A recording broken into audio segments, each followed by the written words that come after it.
Okay, so there's this huge legal battle brewing between two of the biggest names in real estate, Zillow and Compass. And look, this isn't just some boring corporate squabble. This is a fight that could totally change how you, me, and everyone else searches for a home online. So let's get into it. Zillow versus Compass, the showdown. On one side, you have a tech giant that completely changed the game for property searching. And on the other, you have the biggest traditional brokerage in the country. This is a real clash of titans over who controls the keys to the kingdom, the listings themselves. Let's break it down. You've got Zillow, right? The portal giant. It's the place pretty much all of us go to start scrolling for homes. Then you have Compass, the brokerage behemoth.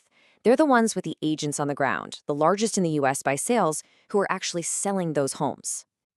So, what's the big deal? Why are they in this massive antitrust showdown? Well, it all boils down to a brand new and pretty controversial policy from Zillow, a policy that hits Compass right where it hurts and raises a huge question. Who really gets to control how home listings are shown to the public? Okay, so the whole conflict really revolves around this thing Zillow calls its listing access standard, but you can just think of it as a ban on a very specific type of listing strategy that Compass claims is a totally illegal, anti-competitive attack. So next up, the ban versus the strategy.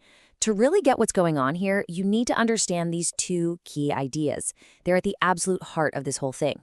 It's Zillow's new rule versus Compass's core marketing playbook. First up, Zillow's ban. Zillow's argument is that their site is valuable because it has everything. So they've decided to remove any listing that's marketed privately before it gets put on the multiple listing service, or MLS. That's the big central database for pretty much all homes for sale. Zillow says this is all about fairness and transparency for consumers. And, well, that ban takes direct aim at something Compass does called a private exclusive. Compass says this is an absolutely critical tool for its sellers. It's a strategy where they first offer a home privately, kind of like a sneak peek, to test the price and build some buzz before it goes live for everyone. And to give you an idea of how Compass sees this, their president of brokerage operations, Nita Nawab, actually called it a focus group. She said a home is a product, just like anything else, and you test it before a big launch. They swear this isn't about hiding listings, and they say 94% of them end up on the public MLS eventually anyway. So let's look at Compass's case, an unfair attack. What are they telling the judge? Well, they're basically saying this isn't just some new company policy. They believe it's a calculated, predatory attack by a monopoly to stamp out a competitor. And here's where it gets really juicy. In court, Compass's lawyers pulled out what they're calling a smoking gun, an internal Zillow document. It was from a brainstorming session about how to keep brokerages in line, and it laid out a sticks and carrots strategy.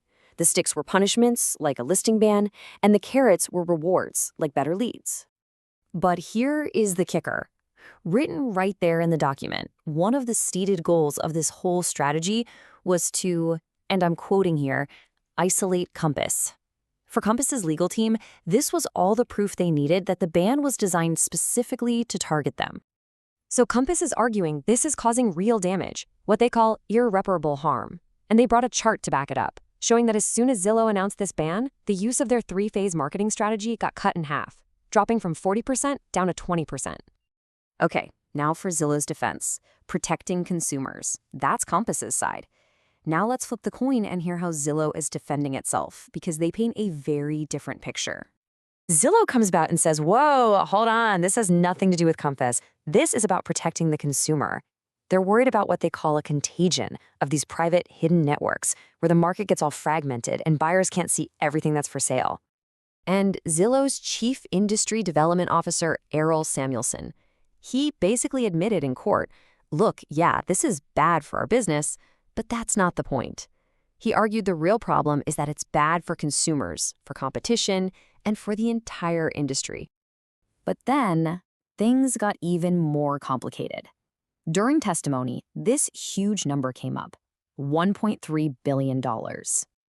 So it turns out Zillow had actually offered Compass a massive partnership deal. They said it could boost Compass's revenue by up to $1.3 billion. But there was a catch. Compass had to play by the new rules. Zillow says this was a genuine win-win offer. Compass, on the other hand, might see it as more of a power play. So let's talk about the judge. The judge weighs in. You've heard both sides. It's a classic corporate he said, she said. And that makes what the judge thinks about all of this absolutely crucial. Naturally, both sides brought in their expert economists to battle it out. Compass's expert basically said Zillow is a monopoly, using its power to crush competition, while Zillow's expert argued, no, they're just protecting the quality of their own product. And here's the thing. The judge, Jeanette Vargas, she wasn't buying all of Compass's arguments. Especially the part where they claimed Zillow had secretly teamed up with its rival, Redfin, on this. She said flat out, I'm skeptical of that. But she didn't let Zillow off the hook either. She really pushed back on their whole "this is just for our website" defense. She pointed out that it felt like Zillow wanted this strategy to end not just on their site, but across the entire industry. So, where does this all lead? The future of home search. After 4 days of testimony, bombshell documents, the whole shebang, where do we stand? The answer is going to have a direct impact on how we all look for a place to live. Right now, we're waiting for the judge to decide whether Zillow has to put this ban on pause. But whatever she decides, it's going to send huge ripples through the real estate world. For Zillow, for Compass, for every agent, and for you. And really, this whole case boils down to one massive question. Who gets to control how homes are sold online? Should it be a dominant tech platform that can enforce its vision of transparency? Or should it be a brokerage that can offer its sellers exclusive strategic marketing choices? The answer to that is going to shape the future of real estate.